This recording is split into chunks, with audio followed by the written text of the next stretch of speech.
Hey guys, J77 here. Just want to say before I get started, thank you for everyone who has watched and comment on my flashback reviews in the last 2 years. I have now, as we speak, have reached 50 videos. Did expect to do 50 flashback reviews talking about movies from the past. But yeah, I did it, and to this day, some of the reviews, my early ones especially, is getting a lot of hits as well as a lot of comments. One particularly is The Godfather. A lot of people seem to still have fond memories of the film and have very interesting comments on the third and last installment of Godfather, which is a subject of good conversation. I decided to do so. It also, just want to clear this up before I get started, that was prompted me to do something a little different, especially with this 50th video. And I decided to do it as a two-parter. First, talking about my films that I consider overrated, and the film that I considered underrated, whether it's because of story or how the overall effects were.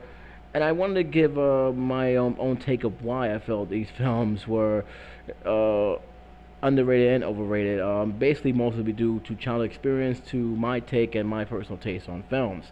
Before I get started, I want to make this very clear. Not all the films that are overrated, underrated are either good films or bad films.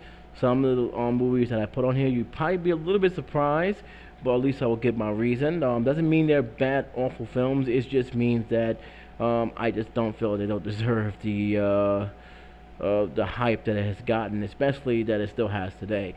But again, it's my opinion. You're welcome to disagree with it. In fact, I encourage you to even tell me your some of your films that you consider to be overrated and underrated. So without further ado, let's get started. And the first film I'm going to be talking about in the overrated list, the top 10 overrated list, is Terminator. Yeah, I don't consider Terminator to be the biggest hype that a lot of people have claimed it is. Is it a good film? Surprisingly, when I saw this on a now defunct cable network called WHT. It was the very first movie channel next to HBO on a very unique cable box, and they were showing movies after movies. And during that time, I saw Nightmare on Elm Street, Red Sonja. I saw some of Arnold's earlier works. So when Terminator came around, I didn't see anything that special about this movie. I was kind of even surprised that this film has gotten the praise that it has. I even think Cisco and Ebert, when he did the review of this movie, was even stunned that it gotten such high praises and such high push. The word of mouth really pushed this film, because this film was a very low budget film. It wasn't like the high tech of Terminator 2 that we have come to see. It was a very low budget film. It was made cheaply, and it was pretty much a B film. And I guess the one thing that people have told me about this movie, and I kind of definitely disagree, was they said that Arnold Schwarzenegger's best performance ever. And when I saw the film, I said, "Really? You really thought this was his best performance? The man who barely spoke an ounce of dialogue in this movie, you consider that was you consider this was being his best performance?" To Arnold's credit, and I say this right now, he was scary. That was the one thing I will say. I mean, he fit the part of a bad guy pretty well, especially with the role that he has. And no matter what Terminator movie that make from here on out, Arnold Schwarzenegger is forever cemented as part of that franchise, even if he's not doing a film. I think his face, when you think of Terminator, you think of his face. But as a movie in whole, I didn't think it was that great. It was good, but it was nothing that I was going to talk about. It wasn't really until I was blown away by Terminator 2 Judgment Day. I mean, they stepped up their game 10 times fold. They took it to another level, and it pretty much changed the way of how special effects was used in movies, for better and for worse. So that's just how it is. In terms of one concern, yeah, it was good, but I don't think it was something to brag home about. That's just my feeling about that. The second film is a film that won for Best Picture, and by the like of me, I don't understand how. It's Crash. Now, Crash is a good film. It is a surprisingly good film. I actually did enjoy this movie. But I never thought for once this was going to win for Best Picture. I even thought it was going to get nominated for any awards. The fact that you had Brokeback Mountain and Infamous, and they didn't win for Best Picture, really raised my eyebrows as to how is that possible. Um, I know a lot of people out there say, "Oh, it definitely deserved to win it. Ludacris was great in this film. Brendan Fraser, everybody was great in this film. How can you knock this film?" Well, for many reasons. I when I saw this movie, okay, first of all, it's like you have different scenarios going on in this movie, and I didn't know what was trying to do, and everything was seemed to be connected to each other. From the cop who didn't want to look for his brother, and turns out his brother died from the hands of another cop. Through the situation with this corrupt cop who basically assaulted a black woman, only to find out he had to rescue her later on. Everything seemed to intertwine, and everything that you thought would happen actually did happen.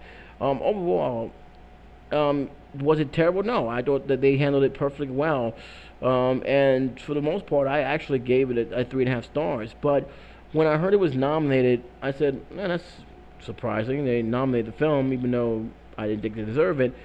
And I think everyone, including the media who was covering it, was very very shocked. I was shocked. I was pretty much sure that either Brokeback or Infinite was going to win, and here comes this film out of nowhere, and it won. And I kind of questioned the reasoning for it, because again, you have Brokeback Mountain dealing with the issue of homosexuality. Infamous dealing with another situation, and I'm kind of wondering if they shied away from Brokeback Mountain because of that subject matter. And Infamous, we have seen this story before, and they decided, let's pick this one. It's unique, and that was it. Do I knock them for doing that? It really all depends on their motive. If that was the reason, that's shame on them. I'm not knocking the actors or the people behind Crash, believe me, but I just didn't felt. As for Best Picture, I didn't felt they deserved it. I just didn't. That's just my opinion. You are free to disagree, but that's how I feel about it. And another film I definitely didn't deserve Best Picture was Shakespeare in Love, which is number 8 in this list. And Shakespeare in Love. What can I tell you about this movie? It's boring. That's all best I can say about it. It was boring. I did not like this film. I didn't like the pacing. I will say that the costumes was good. I thought some of the co-stars did a great job acting. I just didn't think it was that engaging of a movie. And it's not only to win for Best Picture, but to beat out Save Private Ryan was kind of surprising to me. I know a lot of people consider Save Private Ryan to be overrated. Ironically, I don't think it was. More so with veterans. Veterans do not like Saving Private Ryan. I guess that was one of the things that persuaded the Academy Awards to jump to this film. But to me, I thought Saving Private Ryan, in my opinion, was a better film. And to see Shakespeare win it, I'm like, you got to be kidding me, right? You chose this film? This film was boring.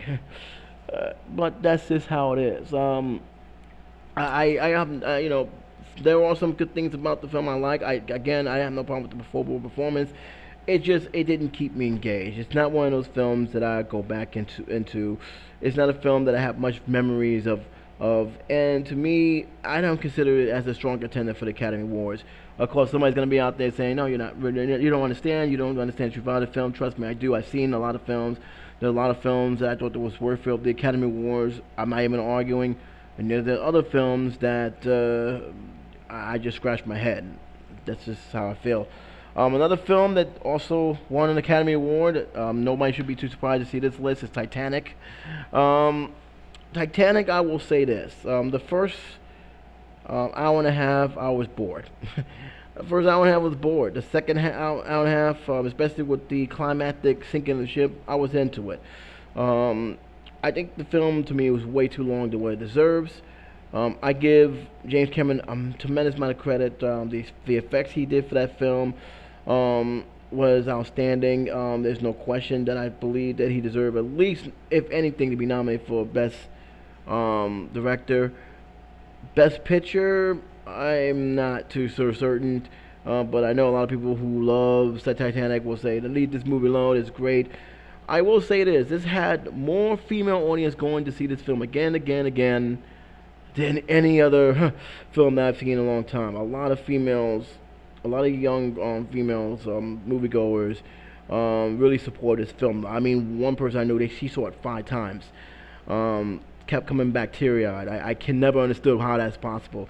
But then again, I see films multiple times too. So it's just one of those films that it was just dry to me. It was one of those films that I didn't consider to be a great film. Is the performance wonderful? Yes, I'm not gonna lie. Leonardo DiCaprio, Kate Winslet, they were all very good in this movie. And just amazingly enough, it took, I believe, another film. I can't get the name of this film for reasons I don't understand. For them to be in another film together, but to me, the only crime I think I have was the fact is that almost everybody won an award except for Leonardo, which still scratch my head that this guy doesn't get the credit he deserves. But to me, Titanic, to me, is just a chick flick. Like I said, the second half I was really into it. The first half I could care less. I didn't care about the love interest at all. Overall, it was just a film that I just wanted to see the boat sink or to see how the effects were. It just, it's just not my movie. Toy Story 2.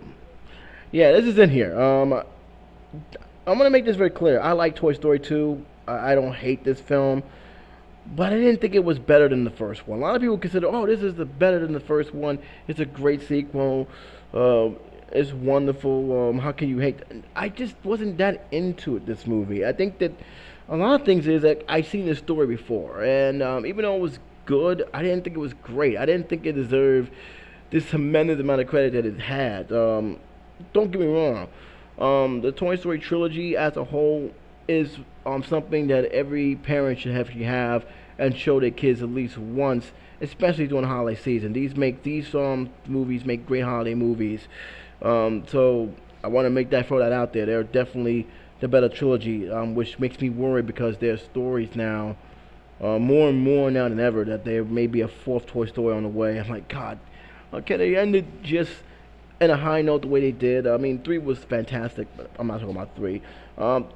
2 is just one of those movies that I thought was good, but I didn't think it was like superb. I didn't think it was perfect. Didn't even like the music they had for it. I really didn't think it was something that I'm shouting for joy of. It was a good follow-up to Toy Story, but I still felt Toy Story was more superior than Toy Story 2.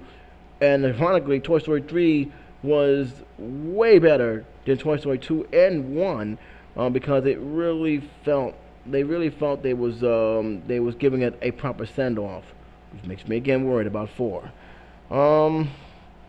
Beetlejuice. A lot of people love Beetlejuice. I love the animated series. That's how I got introduced to Beetlejuice the first time. Love the score that Danny Elfman have done. I loved even the reggae sound or Caribbean sound at the end, especially with Noah dancing. Other than that, I thought this film was boring. I really didn't think this film was that great. I thought the makeup and the dark surroundings that Tim Burton have done was fantastic. I didn't think this was a great movie. At least for me, I don't consider Beetlejuice anything else than just pretty much what it is, a typical ghost story film. A poker guys that just like to have fun. A lot of things I guess, ruined this movie for me. One, it wasn't enough Beetlejuice. I was following 2 ghosts in the house. They got killed in a car accident. They came back. Didn't realize they were dead until they realized the house was already occupied. And we're going through this whole situation with the girl and Beetlejuice. Beetlejuice wanted to marry the girl, and that's pretty much Beetlejuice got banned into some other world, and now he's waiting to come out. And that was pretty much it. That's pretty much how much I got from the film. It is not a memorable film by my standards. Again, there's not saying that this film is a total waste of my time. I love the effects. I thought that Michael Keaton played a pretty damn good maniacal poltergeist. And I think he pulled it off more so than I think any actor probably would have had if he wasn't cast. I think he did a fantastic job. And if anything else, if any relief, it wasn't for Beetlejuice, we wouldn't have him as Batman. So something good did came out of that. But in terms of me thinking this is a great movie and it deserves a cult following, I don't really think so. I think there's much better Phantasm films like these that could have done that's much better than this. I just felt that they wanted to do some more, and they just basically tamed it down to keep the PG rating. That was one. But again, it just wasn't enough Beetlejuice in my taste. It just wasn't enough. I followed the family more than I followed Beetlejuice, and they were not interesting at all to me. So sorry guys, I'm just not a Beetlejuice fan. At least the movie wise, I love the cartoon. I love the animated series. The animated series I followed religiously every time it was on. I really did. So I will say if I have to trade one or the other, I pick the animated series. Matilda. This is a funny film because this was on my list I despise, and it's still one of the films that I don't like at all. And there's a lot of reasons for it. But mainly because of one particular thing. I didn't know what the hell was happening. I did not like any of the characters except for one, and I think everybody knows, and that was Marla Wilson. I think, in my own personal opinion, Marla Wilson carried this film. She single-handedly carried this film. This film pretty much wouldn't be the way it was without her performance, and that says a lot, especially for a child actor her age at that time. That says a whole lot. Here's another reason why, and it goes back to my video I made about a year ago, when the book mysteriously was left on top of a garbage bin, and I picked it up and I read it and enjoyed the hell of it. It's a great read. I really did enjoy the read. But it also furthered why I didn't like the movie. For one thing, we had character development in the book, which we didn't have too much in the movies. A lot of scenes was rush. They changed the scenery.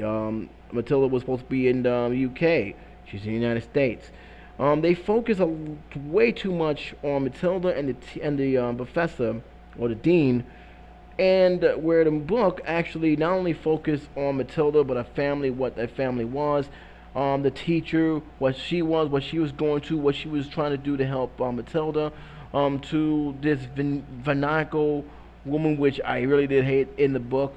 What was she like, and how they best to describe her, to the ending, which they also changed a lot in the movie, to even the brother, which surprisingly the brother is a whole lot nicer in the book than in the movie.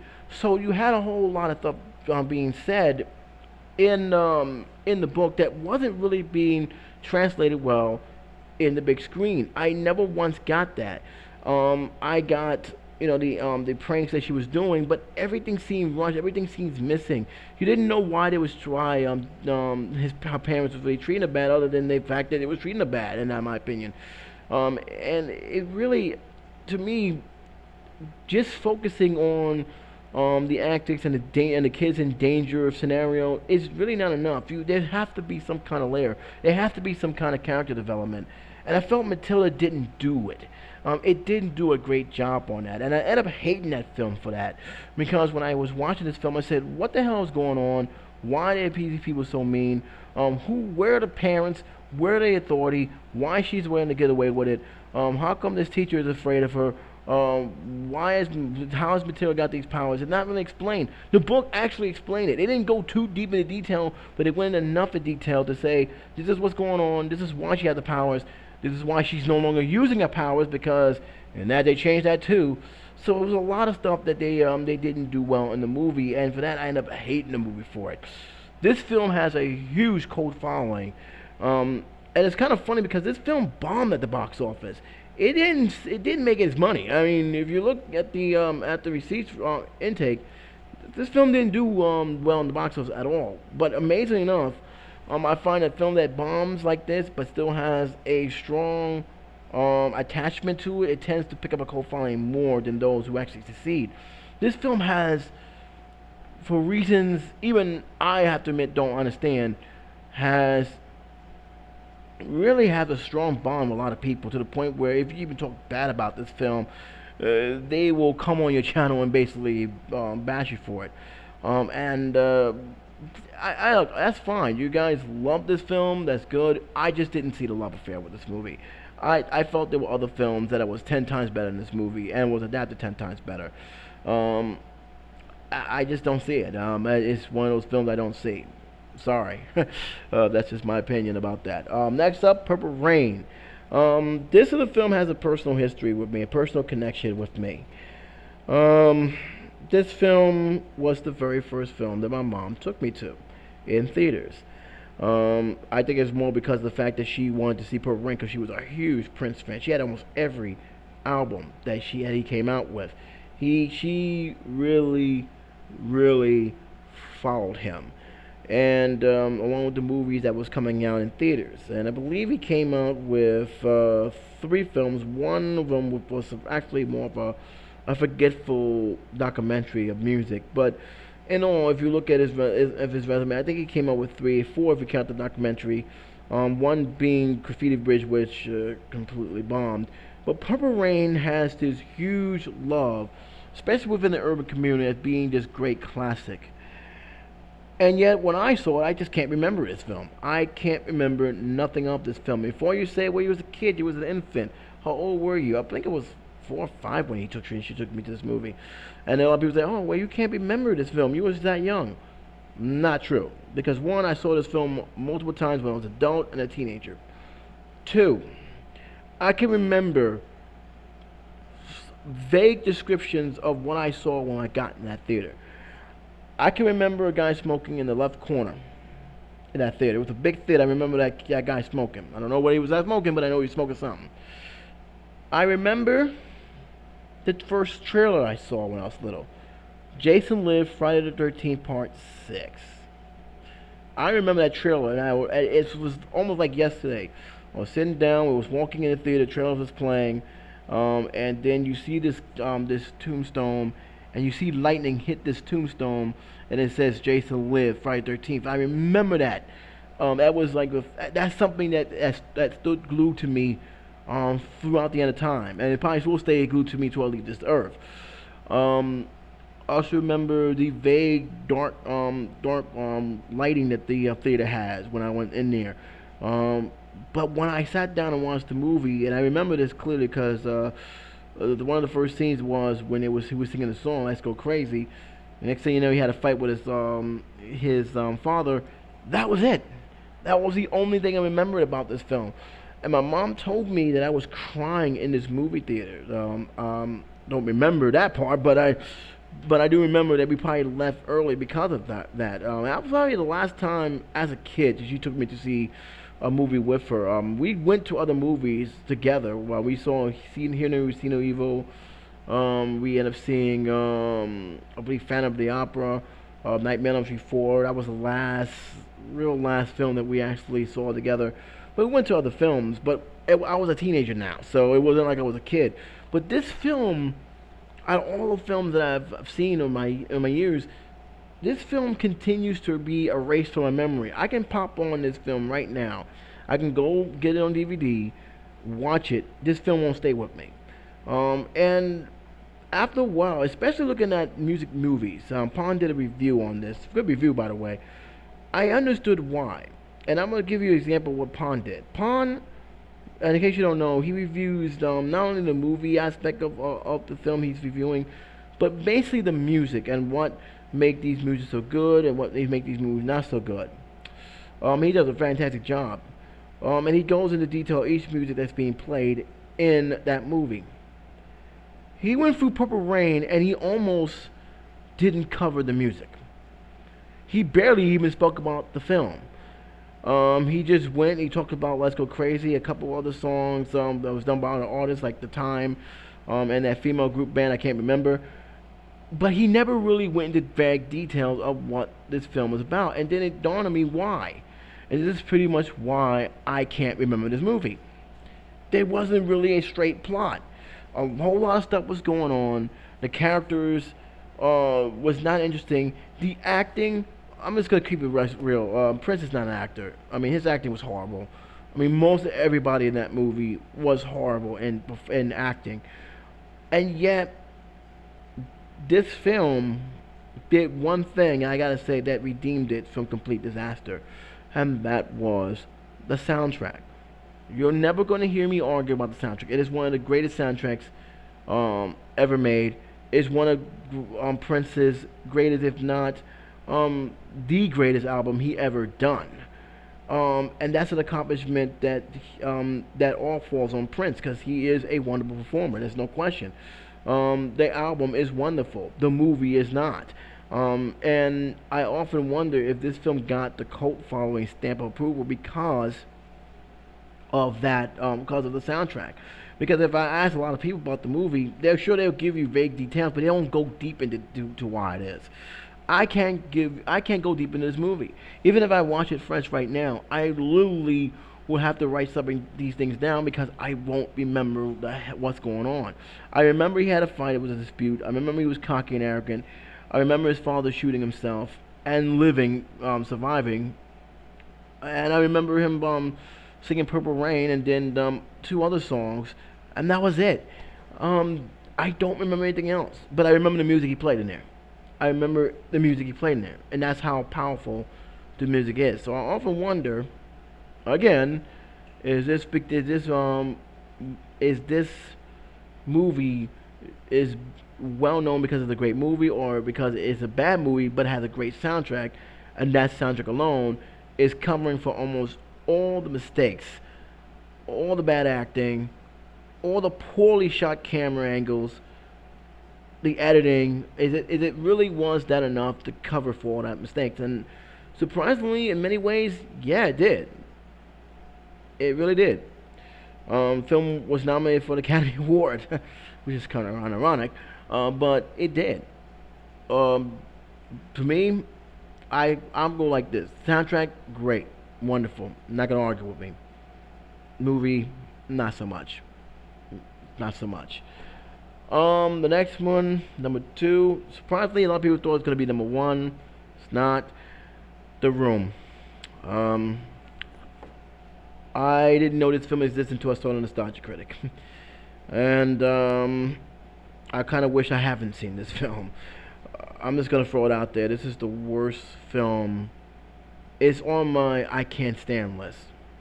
That's how bad this film is. This film is like a rinse and repeat of stuff that really has no meaning to the plot. Stuff that we already know from the first scene or the third scene or the seventh scene. It's like one of those bad written soap opera stories. In fact, it pretty much is a soap opera story. It plays out just like a soap opera story. And I just don't. I just don't see the love for this film. A lot of people say, "Oh, you got to watch it with a crowd. That will give you the fun experience." No, I'm gonna have fun because I'm with friends and we're having fun together. I'm not having fun because I'm seeing a movie. I'm not gonna have any pleasure of throwing a spoon on the screen. This film has been scheduled a couple of times in New York, in the Sunrise Theater. I think it's going to be playing again later on this month, around mid to late February. And there's always a midnight screening. However, I don't consider myself compelled to go there and waste my time with a film I despise very, very much. This film has absolutely nothing to give me. Anybody said, you got to see it to believe it. I've seen it. And I'm shaking my head. I can't believe how bad this film is. I really can't believe it. Now, the only reason why this film is not on number one list, and there's a reason, a legitimate reason for it, is the following. One, I can't kill Tommy Wiseau. I will honestly feel that if he had a screenwriter working with him, a person who can polish up his script, someone who is above him to help supervise what's going on, because he basically did everything. He starred, he produced, he was executive producer, he direct, he edited probably. He did a lot of stuff that generally he probably wasn't qualified to do. The man invested his own money into that, and for that I gotta say he really wanted to make this film. He really had a passion of getting this film done, and with that I can't knock the guy for that. I wish a lot of the good directors, or the directors that are coming up, had that kind of passion for bringing their art out into the full screen. Two, it is not universally acclaimed. This film is panned big time. Many people consider The Liaisons a bad filming, and For that, I gotta say that it's hard for me to knock a film when it's already been knocked already. The only reason why I feel it's overrated is because the reasoning why people like this film. A lot of people like this film simply for the fact, in my opinion, that is an easy let's go out, have fun, and just basically recite bad dialogue on the silver screen. I've seen someone who actually had a camera, and you can hear the audiences actually recite things on the screen. If I want to hear that, I might as well go to an all-black theater because they do that all the time, especially with horror films. Oh, don't go in that room, child. Don't do that. I'd rather do that. I mean, that's if I want to see that, I would see that. But for a film that I'm just not gonna enjoy, I know I'm not gonna enjoy. No. Is that a reason to like a film because it's a film that you can go out and recite bad words and throw spoons on there? No. To me, I consider this a film that should be a product lesson. Sometimes you need extra help to to to make sure your script is sound and solid. But that's it. So what's number one? Surprisingly, I know a lot of people are gonna be shocked to see this, or not, because there are some people who don't think this is a great film anyway, um, or they feel that it's a good movie, but not that great. Is The Godfather Part Two. Now, before I go on and say it, I have done a review on this. I pretty much talked about this movie, and I will say this about the film: it is a good film. Did it deserve Best Picture? We can debate about that another time. Um, I did love the performance of Al Pacino. Everybody's performance was very good. Robert De Niro was fantastic in this film. Here's the thing. In terms of cult value, there's no debate about The Godfather 1 and 2. 2, it's not what the it's not what the cult following I have a problem with. It's actually the critics. Because when this film was first released, and even Francis Ford Coppola had said this in an interview, you can actually find it on some of these YouTube channels. The review was not that great. It started picking up, and once it started picking up, then it started to get the reviews that you now see on pretty much Rotten Tomatoes and right now. And when the film was won, it won like what, I believe 6, and it won for the right reasons, including Best Picture.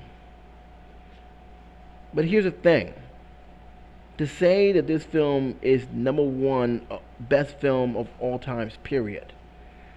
For the simple fact is, it's the only sequel ever winning for Best Picture. I am not buying that, and that was the thing that always stuck by me. And I believe TV Guide have done this. When they did their own poll, because TV Guide had a tendency to do a poll every now and then. I know IMDb, I believe for a while, had Shawshank Redemption number one, and that's one of the main issues why I have a problem with TV Guide saying that. It's because they said that this was a film that not only was great, but it's the only film that actually is a sequel to win Best Picture. And with that, and that alone, that's why this film is the greatest film of all time. It's the best film of all the great films, even though this film came 10 years before those other films in the 30s, 40s, 50s, and 60s. And I'm not thinking about the other film that came out in the 70s, 80s, 90s, and now. But this is the greatest film of all time because it's a sequel. If they would have said that this film, during the time that it came out, during that time period, it was great during that decade, then maybe we can have a discussion. We can have a general discussion, because you're keeping it refined within the 10 years of that time, like from 1960 to 1969, and you have from 1970 and 1979. If you keep it on those on the decades, and rather saying of all time, then I can actually accept that. But they was actually saying that this was the best film, period. And I'm not buying that. First of all, there were other films I've seen that was way better. Shawshank Redemption, in my opinion, is a much better film than Godfather Part 2. Schindler's List, in my opinion, is a much better film than The Godfather Part 2. So, to say that this one film, because of its sequel quality, and the only sequel on record to actually pull off that thief, to say that's the best film, I'm not buying it. I'm not buying it at all. Um, that's not to say that this is a great film. It is a great film. But I feel that a lot of times when people make these lists, they seem to forget that the time that this film came out, as well as other films that followed. Perfect example: if Schindler's List and Godfather Part Two was actually came out at the same time, do you think that Godfather Two would have beaten Schindler's List out for the Best Picture? Probably not. I mean, Schindler's List was something that was unbelievable, in my opinion. It was probably the most best, greatest film that Steven Spielberg ever have done. Period. In my opinion. So I felt that it would not beat out this film. If Raging Bull and Rocky was side by side, they came out the same year, and it was both nominated for an Academy Award for Best Picture. Who would actually win out? Would it be Rocky or Raging Bull? One of those two films will not. One of those two films that I guarantee will be Rocky wouldn't have won for that picture. In fact, if you look at the best boxing films of all time, people don't even have Rocky on the top two list. I think it's 5 or 4, but it's not nowhere clear. Everybody keeps saying Raging Bull is a better film. Who am I to argue with that? There are some people who do believe that Raging Bull is a better film than Rocky. The same goes with a lot of other films. Let's take a look at this film. Have this the King's Speech. Sorry, I got that name wrong. The King's Speech. If the King's Speech was never came out, was Social Network won for Best Picture? And by the way, I'll say it right now. I think Social Network got robbed. It was the Best Picture of the year that year, and I thought the King's Speech was a little overrated itself. But that's a story I like to talk for another day. But if let's just say the King's Speech would have been in the same league of Unforgiven. Would Unforgiven won if the King's Speech came out that same year? So those are the things I always bring up, especially when they always bring the excuse that it's the only thing, it's the only sequel to have win for best picture, and that's the only reason why it should be placed as the best of the best. And I just don't buy it. I think that you can't really determine that just based on that one instance. I think it has to be other layers. And let's be honest, what one considers number one, other people consider number one. But a lot of people felt that Godfather 2 is indeed the greatest movie of them all. And I just simply disagree with that. It's a good movie, don't get me wrong. I really did like it. I liked it more when I saw it as the Godfather saga drama made for television, because they actually broke it up. They broke up 1 and 2, scrambled up, and actually gave us a timeline style Godfather movie, where they had the flashbacks and you had and then you had the first film, and then you had the second film without the flashback. I think you had a better presentation, and it made me like 2 even more. But again, I just can't accept the fact that this is. I don't consider this as the number one greatest film of all time. If anything else, in my personal opinion, I think Schindler's List, you gotta take a look at Unforgiven, Rocky. I have to go back to all those films and really ask myself, does the Godfather Part 2 stack up with any other film, even films that was not even nominated for the award? Do I consider Godfather Part 2 as iconic as The Empire Strikes Back? Honestly, I don't. I mean, I thought that back was superb in many different ways. And that's why I consider this one as number one, because it's just so many people consider it that Godfather Part 2 is the greatest movie, period. And I'm sorry, I can't agree with that. Is it a great film? Yes. Is it a film that I consider the greatest of them all? With all the movies I've seen? No, it's not. But you know what? Again, that's just my opinion.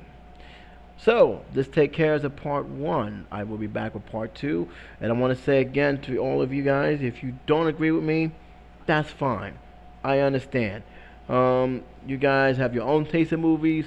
You guys probably have your top film that you consider overrated. I like to hear it. I really do. Share with me. I like to know what you guys feel about this. Any film is great. I want to hear your opinion on that. But until then, this is J77 saying take care, be safe. Talk to you soon. I will be looking for your comments.